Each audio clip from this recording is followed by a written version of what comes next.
right, so thank you all for being here. How many of you have had me speak in one of your other classes before?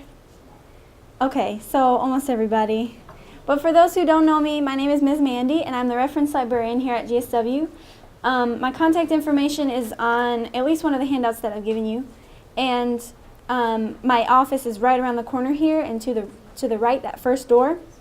So if you have questions after this workshop, not even just about plagiarism, but just about using the library or research in general, that's my job, and I really love doing it. So please don't hesitate to come and find me and ask me questions. I really love helping with that. All right, so we're here today to talk about plagiarism a little bit. So my first question is, what do you think plagiarism is?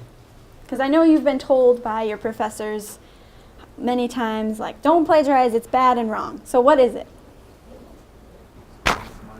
Using somebody else's work and not giving them credit for it. Very good. Both good examples. So using someone else's work without giving them credit. That's pretty much what I said. Yes, leading your readers to think those words or ideas are yours. So it seems like a pretty straightforward definition.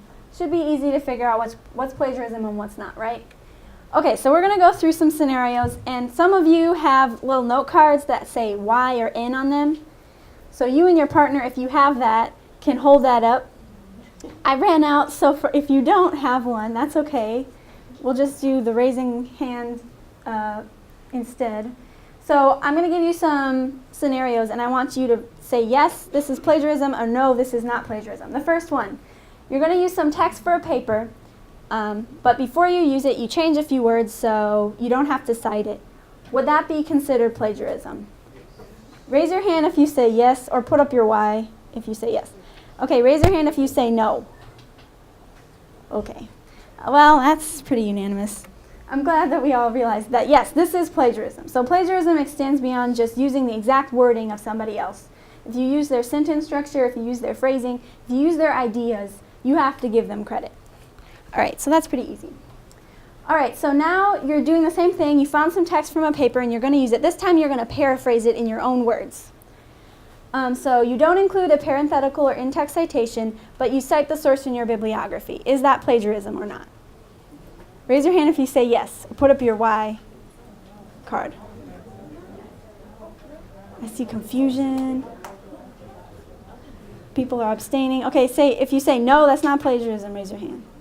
All right, we got some no's, some yeses. Mostly I don't have any idea. All right, this is plagiarism, actually. If you paraphrase something, you need to have an in-text citation for it. And we'll talk about the rules for that. Okay. Next scenario. This one is kind of tricky. So you wrote a really great paper, an A+ paper for a class last semester about sports injuries.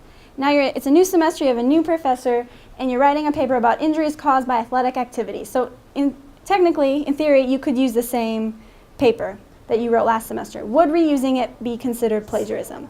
How many say yes? How many say no? It's my paper.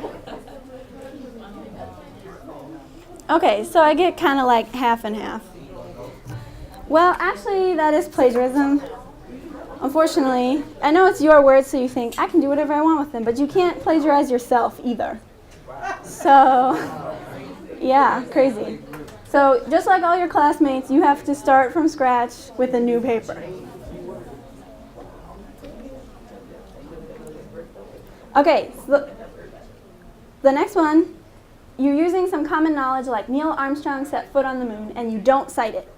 Would that be considered plagiarism? Who says, yes, that's plagiarism, we got to cite that stuff?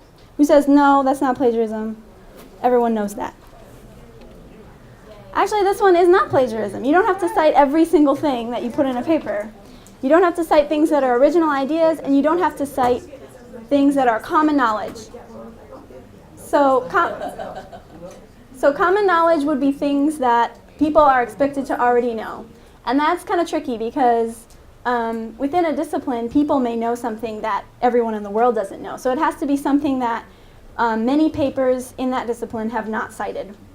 So common knowledge is kind of tricky, and we'll come back to that. All right, here's the last one, I promise. If you accidentally forget to cite something, is that plagiarism? Okay, I think I get a unanimous yes for that one. So it's just like any other rule. If you're speeding and the cop pulls you over and you say, but I didn't know what the speed limit was, you can't give me a ticket, he's going to say, well, that's not a good excuse, I'm going to give you a ticket anyway. The same is true with plagiarism. If you don't know what the rules are, you can still get in trouble for not obeying them. So it's better to know what the rules are so that you know how to avoid getting in trouble for not obeying them. And that's why you're here today. All right, so next we're going to talk about why it's important to cite. So most of the time when you hear about plagiarism, you hear about all the negative consequences. You could fail an assignment, you could fail your course, you could even be expelled if it was intentional and it was a huge deal. But there's a reason behind these punishments. They aren't just so that you can be miserable and have to do all this annoying citation stuff. So I'm going to give you 3 reasons. The first is the obvious one. Citing your sources allows you to acknowledge the authors of the work you're using in your paper.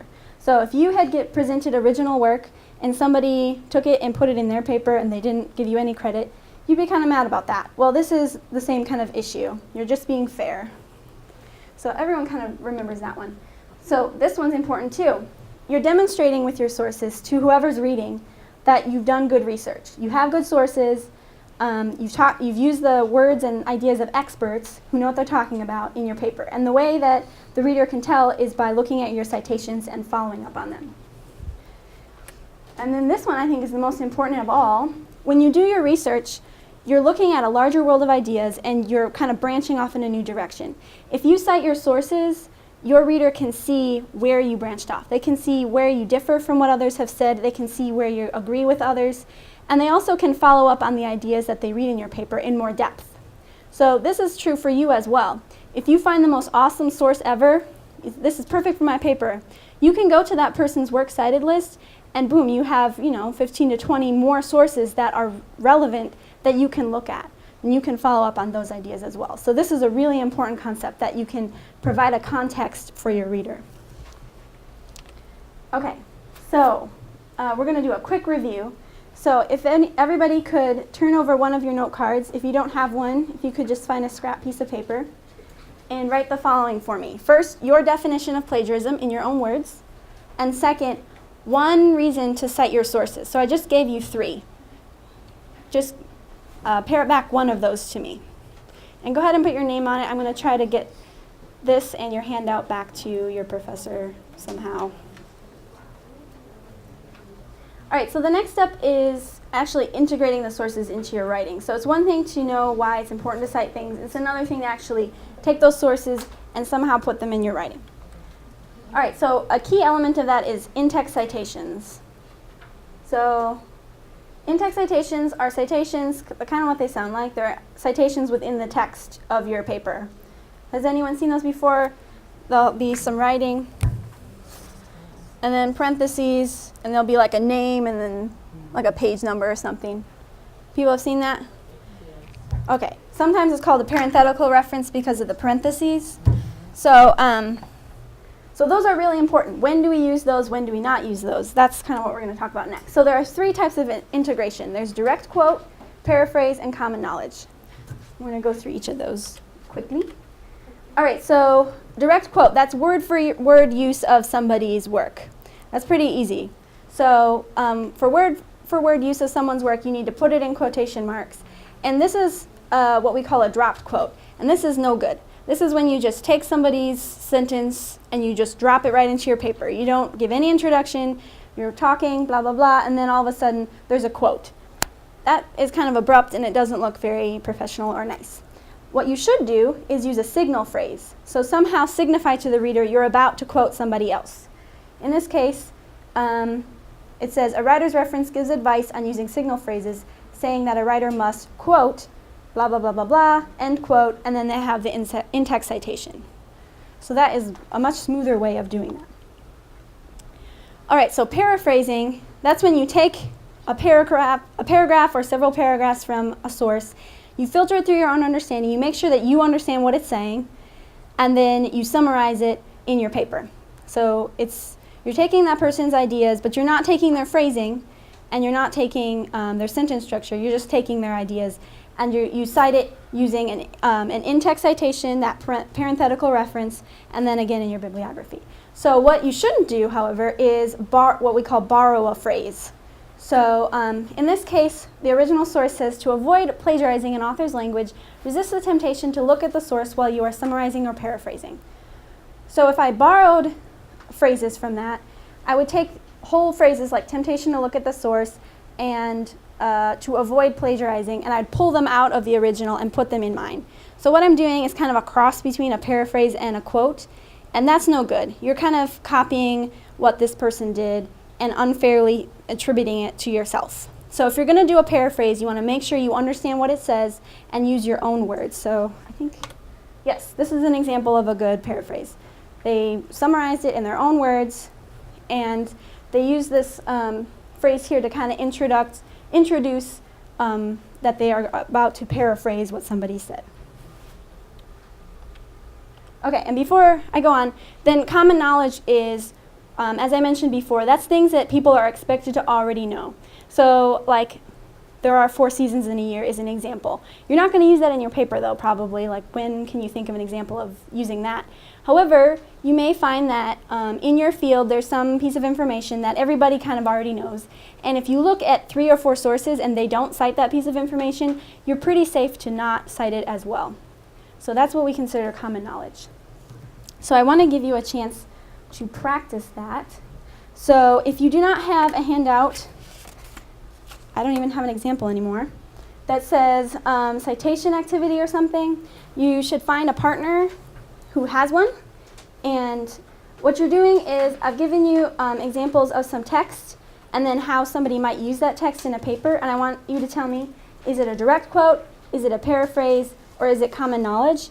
And then almost all of them are incorrectly cited. So if it's a direct quote, it's going to need quotation marks, and it's going to need an in-text citation, etc. So go ahead and you don't have to do the in-text citation in the perfect format. Just put some parentheses to show me that you know there should be a parenthetical reference there. So go ahead and take a few minutes to do that right now. All right. If no one has questions, I just have a few more things to say to you, and then we're going to do one activity and be done. So I do want to talk about resources that you can use. I'm not going to go over the details of how to cite an APA or MLA. You all have different citation styles that you'll be using depending on your major. So I gave you those quick reference papers to give you a sense of which citation style your major generally uses. But I'm not going to go through the details. That's really more case-by-case basis. It's going to be more helpful for you. But I will tell you where you can go to get that kind of information.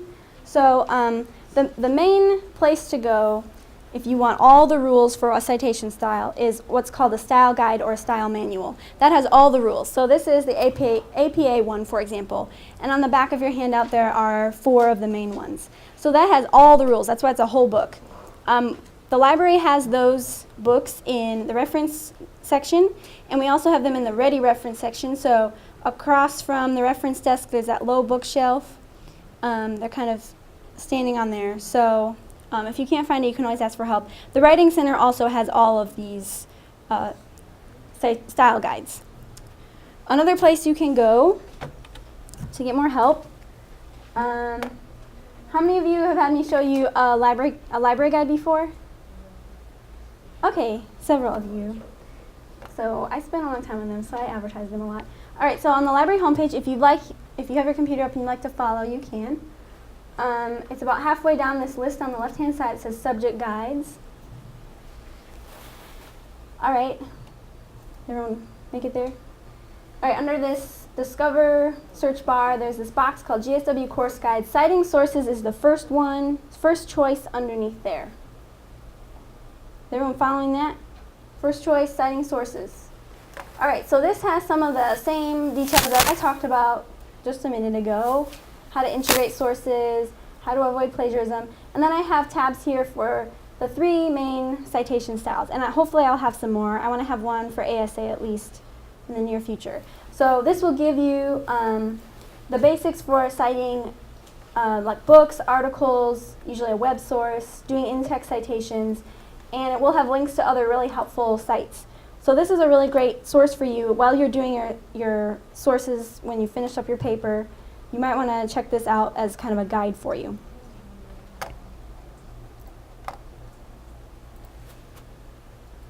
All right, obviously you can ask any of the librarians, anyone at the reference desk for help if you need help with citing sources. We're happy to help with those things. And I mentioned this in the other workshops. I did have one student say, like, here's my paper, check all the citations in it and see if they're right. And I'm not going to do that for you. I'm sorry. But if you do have something in your thinking, like, I don't know what kind of format this is, I'm really stuck on this, you can definitely ask me for help or any of the other librarians. I'm very happy to go over the rules with you and on a case-by-case basis. Other resources, the Writing Center, they usually present this with me. They couldn't be here today. But they deal with issues of how to cite things a lot, even more than I do. So they would be a great place to go. And then the place that I actually go the most if I'm dealing with ASA, MLA, or APA is the Purdue OWL site. Has anyone else used that before or heard of it, maybe? Yeah, a few of you have heard of it. If you just Google Purdue OWL, it will come up. I also have the link here. It looks something like this. And they are very thorough and they're very helpful, especially for APA and MLA. So definitely check those out if those are citation styles for your major.